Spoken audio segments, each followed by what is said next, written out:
Guys, India में opportunities और employment दोनों की ही कमी नहीं है, लेकिन फिर भी आज भी इंडियन यूथ एम्प्लॉयमेंट को लेकर सबसे ज्यादा टेंशन में रहता है। यार, ये जॉब क्यों नहीं मिल पा रही?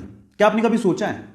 जो कंपनीज इंडिया में इंडियन यूथ को रिक्रूट करती हैं, उसका इसके बारे में क्या ख्याल है पता है? वो ये कहती हैं कि इंडिया में यूथ की कमी नहीं है, लेकिन स्किलफुल, स्मार्ट, एम्प्लॉयबल यूथ की बहुत कमी है।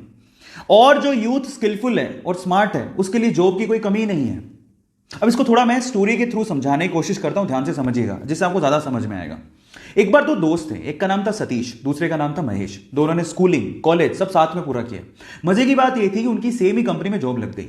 दोनों ने बहुत हार्डवर्क किया पूरे साल भर बाद उनका प्रमोशन होना था। तो जिस दिन प्रमोशन था उस दिन बॉस आए।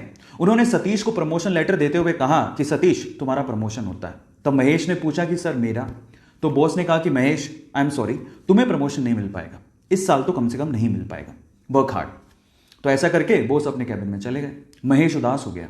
महेश सोचने लगा कि सेम स्कूल से किया, सेम कॉलेज से किया, एक साल मैंने भी हार्डवर्क किया है, मेरा प्रमोशन क्यों नहीं हुआ?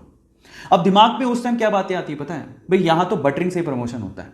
जरूर सतीश ने बटरिंग की होगी बॉस की, और उसको गुस्सा आ गया। उसने सोचा मैं कल से नहीं आऊंगा। वो बॉस के कैबिन में गया और बॉस को बोलता है कि बॉस, अब मैं कल से तो नहीं आऊंगा, आई एम सो सॉरी। तो बॉस ने कहा कि क्यों नहीं आओगे? तो वो कहता है कि बॉस, मैंने बहुत हार्डवर्क किया पूरे साल भर, लेकिन मेरा प्रमोशन नहीं हुआ। अब मुझे ऐसा फील होता है कि इस कंपनी में सिर्फ बटरिंग करने वालों का ही प्रमोशन होता है। मतलब वो डायरेक्टली सतीश पे ब्लेम लगा रहा था कि सतीश ने बटरिंग की है, लेकिन बॉस तो ये जानता था कि सतीश ने बटरिंग नहीं की है। सतीश ने वाकई में हार्डवर्क किया है, वो स्मार्ट है, महेश से स्मार्ट है। अब इस चीज को प्रूव कैसे करें? बॉस ने लगाया दिमाग, इसलिए तो वो बॉस था, उसने दिमाग लगाया। उसने क्या कहा, महेश एक काम करो, मैं तुम्हें एक टास्क देता हूं, अगर तुमने वो टास्क कर लिया तो मैं तुम्हें सतीश से ज्यादा पैसे दूंगा और प्रमोशन भी दूंगा। महेश ने कहा ठीक है। तो बॉस ने कहा तुम एक काम करो, अभी जाओ बाहर, तो हमारे इलाके में पता करो कि आम कौन बेचता है। महेश गया, आधे घंटे बाद वापस आया और बोलता है कि आम एक्चुअली पूरे इलाके में, हमारे इलाके में थोक के भाव में सिर्फ एक ही आदमी बेचता है। तो फिर बॉस ने कहा महेश एक और काम करो, अब जाके पता करके आओ कि वो कितने रुपए किलो में आम बेचता है। वो गया, वापस आया, वापस आके बोलता है कि वो 50 रुपए किलो में आम बेचता है। अब बॉस ने क्या कहा, महेश मैं सेम चीज अब मैं सतीश से करवाता हूं, तुम ध्यान से देखना। उन्होंने सतीश को बुलाया और सतीश को बोलता है कि सतीश एक काम करो, इस इलाके में जो आम बेचता है उसकी खबर लेके आओ कि कौन कौन आम बेचता है। सतीश गया मार्केट में और वापस आया आधे घंटे बाद, और सतीश ने जो कहा महेश उसको देखता रह गया। सतीश ने कहा बॉस, यहां पे आम सिर्फ एक ही आदमी बेचता है और वो 50 रुपए किलो बेचता है, लेकिन उसके पास टोटल 60 से 70 किलो आम है और वो एक साथ अगर हम खरीद ले वो 40 रुपए किलो में दे देगा। और अगर हमने 40 रुपए किलो में वो 60 से 70 किलो आम बेच दिए और हमने अगर 50 रुपए किलो में से सेल किया तो हमें बहुत प्रॉफिट होगा। और आगे आने वाले समय में हम लोग आम में भी अपना हाथ आजमा सकते हैं, आम के बिजनेस में भी।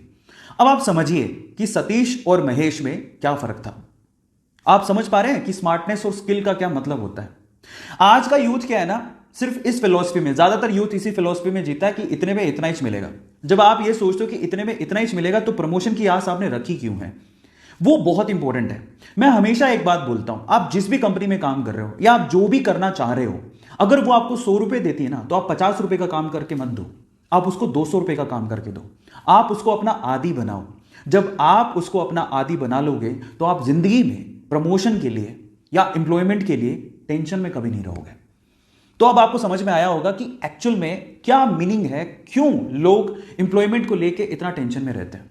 सो गाइस, मेरी तरफ से मैंने समझाने की कोशिश करी है। ऐसे अमेजिंग स्टोरीज के लिए यूट्यूब पे हमारे चैनल को सब्सक्राइब कर लीजिए, और अगर आप इंस्टाग्राम पे देख रहे हैं तो मुझे फॉलो करना मत भूलिएगा, और इस स्टोरी को लोगों के साथ शेयर जरूर करिएगा ताकि वो समझें कि यूथ और स्किलफुल यूथ में क्या फर्क है।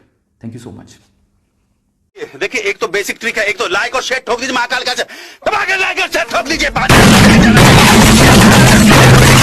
पूरा साल मेहनत करता हूं आपके लिए बेटा, ऐसा नहीं चलेगा, ऐसा नहीं चलेगा।